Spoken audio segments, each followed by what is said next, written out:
Okey, Assalamualaikum warahmatullahi wabarakatuh dan selamat sejahtera kepada semua pelajar yang akan mengikuti kelas sejarah pada hari ini bersama saya Cikgu Nur Rashikin. Okey, pada hari ini kita akan terus masuk bab 6 iaitu mengenai peningkatan tamadun Yunani dan juga tamadun Rom. Di mana tamadun Yunani dan juga tamadun Rom ini terbentuk hasil daripada peningkatan ataupun hasil daripada kemunculan tamadun awal dunia seperti tamadun Mesopotamia, tamadun Mesir Purba, tamadun Indus dan juga tamadun Huang He. Jadi empat tamadun awal dunia itu telah membentuk tamadun-tamadun lain di Eropah. Okey. Pada hari ini kita akan fokus kepada tamadun Yunani sahaja dulu, iaitu kita akan lihat bahagian pengenalan. Bahagian pengenalan sahaja mengenai tamadun Yunani. Okey, kalau kita lihat, ini di dalam buku teks, kamu boleh buka di muka surat 118, ataupun muka surat 118, 118, in your textbook. Daripada sini kamu boleh lihat tamadun Yunani ini adalah muncul di mana? Tamadun Yunani adalah muncul di kawasan yang berdekatan dengan Laut Aegean. Laut Aegean dan juga Laut Mediterranean. Ini adalah kawasan-kawasan tamadun Yunani. Ini kita panggil kawasan ini kita panggil Semenanjung Greece. Kawasan ini kita panggil Semenanjung Greece.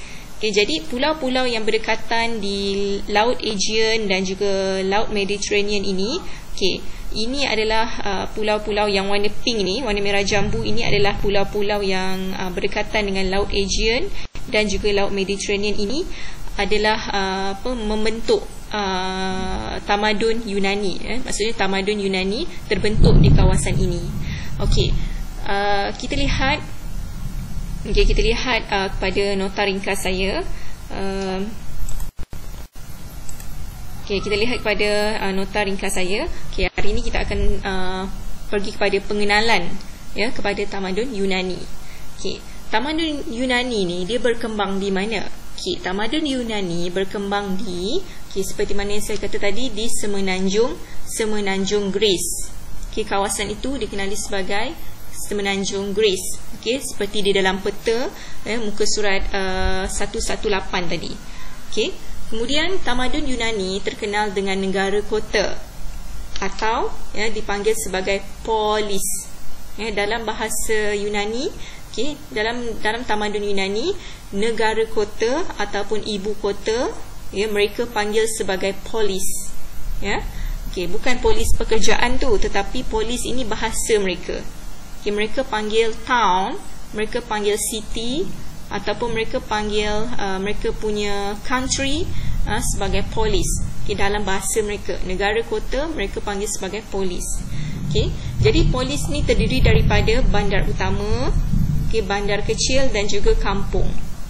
Ada 3 kategori dalam negara kota mereka, iaitu bandar utama, bandar kecil dan juga kampung. Seterusnya kita lihat, ini adalah salah satu gambar. Salah satu gambar bandar ataupun ibu kota mereka, yang mereka panggil sebagai polis. Dalam bahasa Inggeris town lah. Ini adalah gambar bandar ataupun ibu kota ataupun dipanggil sebagai polis dalam tamadun Yunani. Seterusnya kita lihat, dalam polis ada kawasan yang dipanggil sebagai Akropolis. Kalau kita lihat semula, dalam polis ini ada kawasan yang dipanggil sebagai Akropolis. Di sini terletak Akropolis. Akropolis ni apa? Akropolis ni di sini, terletak di kawasan ini. Akropolis ni apa? Akropolis ni adalah merupakan tempat apa? Kita lihat ini adalah gambar yang lebih dekat. Gambar yang lebih dekat yang menunjukkan kawasan Akropolis. Akropolis ni adalah merupakan pusat komuniti. Maksud dia adalah pusat masyarakat, di mana masyarakat ataupun orang awam mereka berkumpul di kawasan ini, Akropolis. Ia merupakan pusat yang dilindungi oleh kubu. Okay, bermaksud di sekeliling Akropolis ini terdapat kubu. Terdapat kubu. Okay, kubu ni apa? Kubu ni biasanya terdiri daripada seperti batu bata lah yang dibina, okay, yang kita panggil sebagai kubu. Okay, dan ia bertujuan untuk melindungi, okay, melindungi Akropolis. Okay, terdapat juga kubu yang terbina daripada bukit-bukit semula jadi. Jadi dia dapat melindungi. Okay, kubu ini dapat melindungi kawasan Akropolis ini. Okay. Kemudian Akropolis ni merupakan lokasi yang strategik, ya, dari segi keselamatan. Kemudian dari segi pentadbiran. Okay. Maksud pentadbiran adalah dari segi dia punya pengurusan ataupun manajemen. Okay, dan juga komunikasi. Ya, sangat strategik, kawasan yang berada di tengah-tengah polis. Okay, Akropolis adalah kawasan yang berada di tengah-tengah polis. Okay. Kemudian di dalam Akropolis ni terdapat rumah ibadat, okay, bangunan kerajaan, istana, okay, rumah golongan bangsawan dan juga agora. Okay, maksudnya di tengah-tengah kawasan Akropolis ni ada rumah ibadat, bangunan kerajaan, istana, rumah golongan bangsawan dan agora.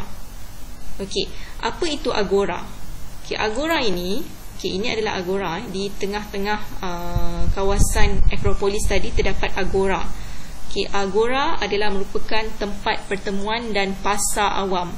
Bermaksud ramai penduduk Yunani ataupun masyarakat Yunani, mereka seringkali bertemu, okay, membuat pertemuan di kawasan agora ni.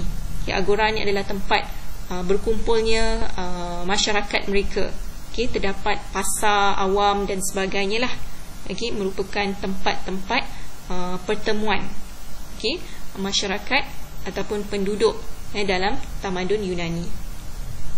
Okay, kita lihat polis ataupun ibu kota ataupun disebut sebagai town, di dalam tamadun Yunani ada 3 ibu kota, 3 negara kota yang terkenal, yang sangat popular. Yang pertama adalah Athens.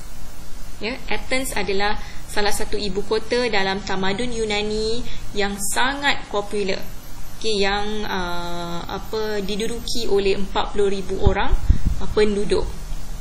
Kemudian bandar yang kedua ataupun ibu kota yang kedua adalah Sparta. Sparta, okay, diduduki oleh 16,000 orang penduduk. Dan yang ketiga, ibu kota yang ketiga adalah Corinth, okay, diduduki oleh 10,000 orang penduduk. Okay, 3 ini, okay, 3 ibu kota ini ataupun 3 polis ini sangat terkenal, okay, sangat terkenal dalam tamadun Yunani. Okay, macam kita di Malaysia, okay, ibu kota kita adalah Kuala Lumpur. Okay, begitu juga dengan mereka, okay, dalam tamadun Yunani. Tetapi dalam tamadun Yunani dia ada 3 ibu kota. Macam kita di Malaysia ada 1 ibu kota saja, iaitu Kuala Lumpur.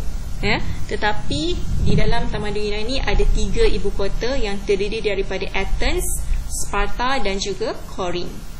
Okay. Penduduk Yunani, okay, mereka menganggap setiap polis ataupun setiap ibu kota ini merupakan tanah suci, okay, merupakan tanah suci kurniaan dewa.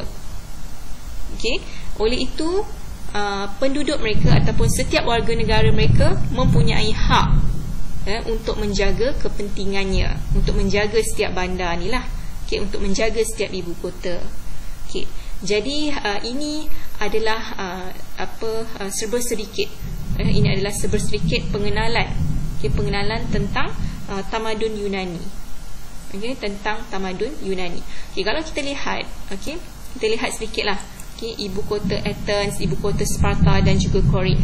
Okay, ini adalah bandar Athens. Okay, ini adalah bandar Athens, okay, yang kita dapat lihat pada zaman sekarang, okay, iaitu ibu kota Athens. Okay, kalau kamu boleh Google, kamu boleh carilah, okay, gambar-gambar ini. Okay, kemudian kita ada tadi Sparta. Okay, Sparta adalah ibu kota yang kedua, okay, yang famous di dalam tamadun Yunani. Okay, ini adalah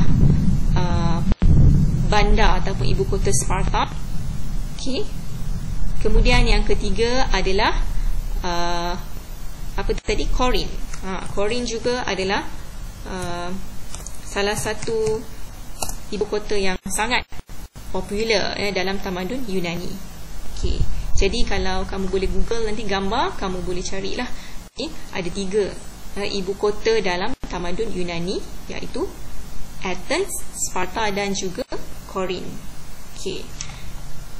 Jadi untuk kelas hari ini, untuk kelas hari ini setakat itu sajalah. Sekadar pengenalan. Pengenalan dalam tamadun Yunani. Jadi saya harap kamu faham sedikit sebanyak untuk hari ini. Dan kamu dapat buat latihan yang saya sediakan dalam Google Form. Sekian, Assalamualaikum warahmatullahi wabarakatuh dan selamat sejahtera.